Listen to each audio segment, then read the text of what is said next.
बहुत पुरानी कहानी है, शायद उस समय की जब हम सब में से किसी का भी जन्म नहीं हुआ होगा। लेकिन यह कहानी आज भी उतना ही कारगर है जितना उस समय थी।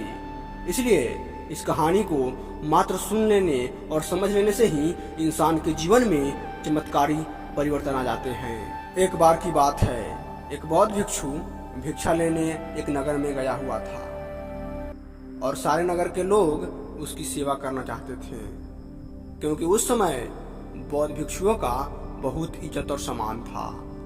इसलिए जिसे भी पता चलता वो दौड़ा दौड़ा बौद्ध भिक्षु के पास आ पहुंचता और उसके चरण पकड़ लेते। उन्हीं में से एक वैश्या भी थी, जिसने उस भिक्षु के बारे में सुना तो उसे देखने के लिए दौड़ी दौड़ी चली गई। और जैसे ही उसने भिक्षु के देखा, वह देखती ही रह गई। उसने उस भिक्षु के पैर पकड़ लिए और कहा कि मैं एक वेश्या हूँ और कोई भी भला इंसान हमारे द्वार पर नहीं जाता, इसलिए मैं चाहती हूँ कि आप मेरे अतिथि के रूप में मेरे साथ चले, ताकि मैं कुछ दिनों तक आपकी सेवा कर लूँ। असल में वे वेश्या भिक्षु पर आसक्त थी।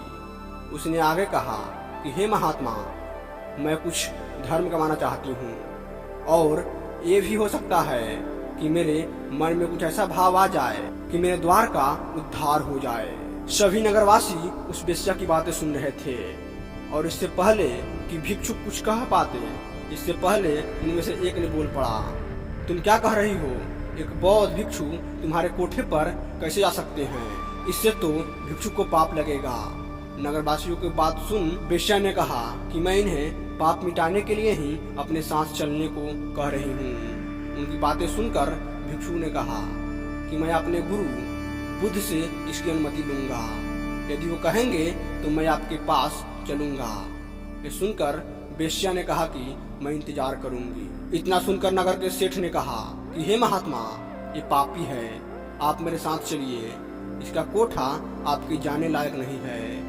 इतना सुनते ही वे वेश्या बोल पड़ी कि अब तो इस नगर वाले सारे अमीर पापी हैं, वे सभी मेरे पास आ चुके हैं और सेठ जी आप भी तो मेरे पास आते हैं, तो तुम पाप से कैसे मुक्त हो? तुम भी पापी हो। यदि महात्मा मेरा उद्धार करना चाहते हैं तो तुम्हें इनसे कोई आपत्ति नहीं होनी चाहिए।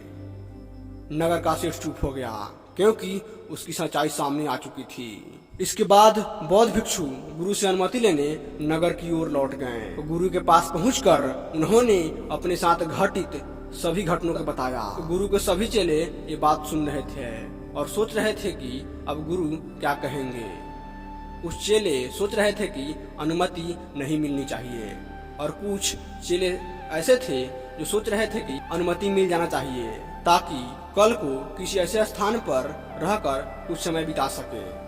गुरु ने सब कुछ सुनकर कहा कि जाओ और उस औरत का भला करो। आज्ञा पाकर भिक्षु लौट गया और कुछ महीनों बाद उसी औरत के पास लौट आया। उसी औरत के साथ आया देख सभी चेले आपस में कहने लगे कि देखा संगत का असर, आखिरकार इस औरत ने अपना जादू चला ही डाला और अच्छे भले भिक्षु को सांसारिक जीवन में जीने वाला बनाकर छोड़ दिया। अब शायद विवाह की अनुमति लेने आया होगा।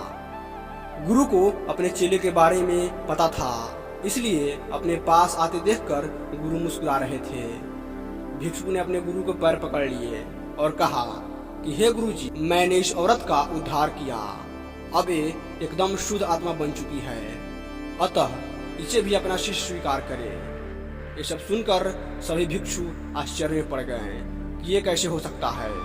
चरित्र तो हमेशा बुरे के साथ रहकर अच्छों का खराब होता है। हमें बचपन से ही सिखाया गया है कि बुरे के साथ रहकर तुम भी बुरे बन जाओगे। तब गुरु ने कहा, देखो इस भिक्षु को जिसने मेरे आशा के अनुरूप कार्य किया है, इस औरत के चरित्र को अपने चरित्र जैसा बना दिया, ना कि खुद को बदल दिया। ये ठीक उसी प्रकार है जैसे कमल कीचड़ में रहकर भी कीचड़ जैसा नहीं होता। दोस्त, इसलिए मैं इस कहानी के माध्यम से कहना चाहूंगा कि आपके अंदर यदि बुरे विचार आते हैं तो अपनी संगत को बदल डालिए। अच्छे लोगों के साथ ही आप अपने आप को ढालने की कोशिश करें। जैसे आप बुरे विचारों का स्वागत करते हैं वैसे ही अच्छे विचारों को अंदर आने दें, उनका विरोध ना करें। जैसे ही आप अच्छे विचारों के लिए अपने मन के द्वार खोल देंगे, आप पाएंगे कि आप एक अच्छे इंसान बन चुके हैं। क्योंकि बुरे स्थिति में रहकर भी कमल कीचड़ नहीं बनता, उसी प्रकार आपके साथ भी कहीं बुरी स्थितियां आए तो आप भी बुरा ना बने, बल्कि अपने साथ बुरे लोगों को अच्छे बना दे, जिससे आपका नाम इतिहास में जुड़ा जाएगा।